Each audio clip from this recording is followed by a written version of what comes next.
Ito ang latest weather update.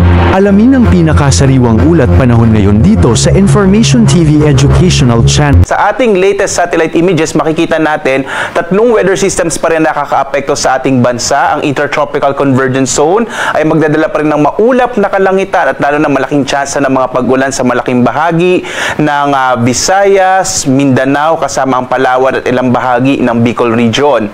Ang shearline naman o banggaan ng mainit at malamig na hangin ay magdadala pa rin ng mga pag-ulan at maulap na kalangitan, partikular na sa ilang bahagi sa may northern Luzon, habang ang amihan o northeast monsoon ay magdadala pa rin ng mga mahihinang pag-ulan, partikular na sa may bahagi ng extreme northern Luzon, yung area ng Batanes kasama yung Babuyan Islands. At makikita po natin sa ngayon, wala tayong minomonitor na anumang low pressure area sa loob at labas ng Philippine Area of Responsibility.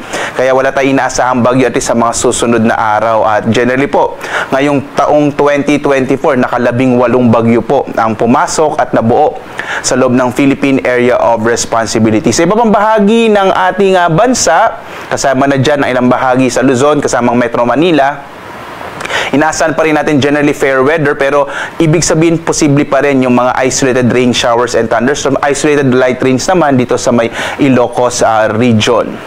Dito nga sa Luzon, ang inaasahan nating magiging lagay ng panahon ay malaki yung tsansa ng mga mahihinang pag-ulan dulot ng amihan, partikular na dito sa may Batanes kasama yung Babuyan Islands, habang sa iba pang bahagi ng eastern section ng Luzon kasama dyan yung Cagayan Valley at gayon din sa ilang bahagi ng Aurora at Quezon Province at ilang bahagi ng Bicol Region ay makararanas pa rin ng maulap na kalangitan na may mga kalat-kalat na mga pag-ulan, pagkidlat, pagkulog. Dulot po yan nitong pag-iral pa rin ng shear line at ng Intertropical Convergence Zone. Sa nalabing bahagi naman ng Luzon, lalong-lalo na sa may western section ng Luzon, inaasahan natin mga isolated light rains sa Ilocos Region at ang bahagi ng Central Luzon, habang sa Kamaynilaan nga, posible pa rin yung mga isolated o pulo-pulong mga pag-ulan, pagkidat, pagkulog at sa iba pang bahagi ng Southern Luzon ngayong huling araw sa taong 2024. Agwat ng temperatura sa Lawag, 25 to 33 degrees Celsius, at Tuguegarao hanggang 27 degrees Celsius, 17 to 24 naman sa Baguio, habang sa Metro Manila 24 to 31 degrees Celsius, sa Tagaytay 22 to 29 degrees Celsius, sa Legazpi 25 to 30 degrees Celsius. At dito naman sa Palawan, Visayas at Mindanao, ang pag-iral pa rin ng Intertropical Convergence Zone or ITCZ ay magdadala ng maulap na kalangitan na may mga pag-ulan sa bahagi ng Palawan, at ang agwat ng temperatura sa Kalayaan Islands 25 to 31 degrees Celsius, sa Puerto Princesa 25 to 32 degrees Celsius. Magiging maulan din lalong-lalo na sa may Eastern Visayas at ilang bahagi ng Kabisayaan dulot ng ITCZ, habang dito sa may Panay Islands, asahan naman natin generally fair weather na may mga isolated rain showers and thunderstorms. Agwat ng temperatura sa Iloilo 24 to 32 degrees Celsius, sa Cebu 26 to 31 degrees Celsius, habang sa Tacloban 25 to 30 degrees Celsius. At sa pag-iral pa rin ng ITCZ, malaking bahagi ng Mindanao ay magkakaroon ng maulap na kalangitan na may mga kalat-kalat na mga pag-ulan, pagkilat, pagkulog, lalong-lalo na yung eastern section ng Mindanao, yung Caraga at Davao Region.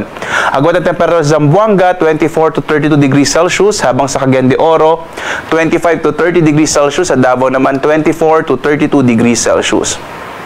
Samantala, wala na po tayong nakataas sa gale warning sa anumang bahagi ng ating bansa, bagamat nagpapaalala pa rin ng pag-asa, lalong-lalo na sa may silangang bahagi ng Luzon. Medyo malakas pa rin yung amihan, posibleng katamtaman hanggang sa kung minsan ay maalong karagatan ang mararanasan sa may mga hilagang baybayin ng ating bansa. So iba yung pag-iingat pa rin po, lalo na kapag meron tayong mga thunderstorms na kung minsan ay nagpapalakas ng alon ng karagatan. Bukas naman, unang araw sa taong 2024, posibleng makaranas ng katamtaman hanggang sa mga malalakas na mga pag-ulan yung eastern section ng Visayas at ilang bahagi ng Bicol Region. Ito ay dulot ng ITCZ o Intertropical Convergence Zone. Kaya iba yung pag-iingat po sa mga posibilidad ng mga biglang pagbaha at pagguho ng lupa. At sa January 2, araw ng Huwebes naman, posibleng umiral yung shear line na magdadala ng mga pag-ulan dito sa may eastern section ng Luzon. So iba yung pag-iingat din po dahil posible rin yung mga pagbaha, mga flash floods and landslide. Inaasahan din natin towards the weekend sa pag-iral ng shear line, malaking bahagi ng Luzon, kasama na dyan yung Metro Manila, ay posibleng maging maulap yung kalangitan na may mga kalat-kalat na mga pag-ulan, pagkidlat, pagkulog.